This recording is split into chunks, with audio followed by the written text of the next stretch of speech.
बिस्मिल्लाहिर्रहमानिर्रहीम। अस्सलाम वालेकुम नाज़रीन, आपको बताते चलें कि लाहौर में 3 रोज बाद दुल्हन बनने वाली लड़की को कत्ल कर दिया गया।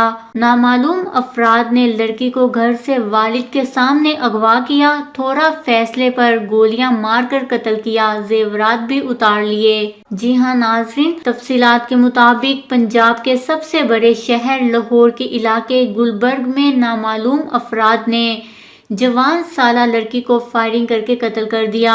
लड़की के बारे में बताया जा रहा है कि इसकी 3 दिन बाद शादी थी।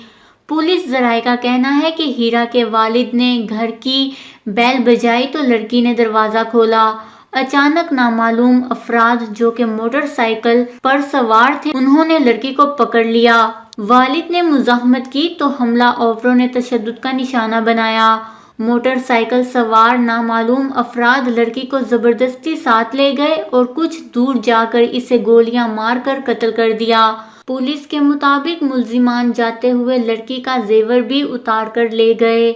मकतूला की लाश को पोस्टमार्टम के लिए अस्पताल मुंतकिल कर दिया गया है। पुलिस ने इस वाकये के तहकीकात का आगाज भी कर दिया है। पुलिस का कहना है कि कातिलों को जल्द अज जल्द पकड़ लिया जाएगा। इस वाकये की वजह से इलाके में खौफो हरास भी फैल गया है। जी हां नाज़रीन, कातिल मुल्जिमान ने लड़की का घर बसने से पहले ही उजाड़ दिया। 3 रोज बाद दुल्हन बनने वाली जवान साला हीरा को कत्ल कर दिया गया। इस खबर को लेकर अपने कीमती राय का इजहार नीचे कमेंट्स में जरूर करिएगा। हमारे चैनल को सब्सक्राइब करें, आपको लेटेस्ट अपडेट्स मिलती रहेंगी।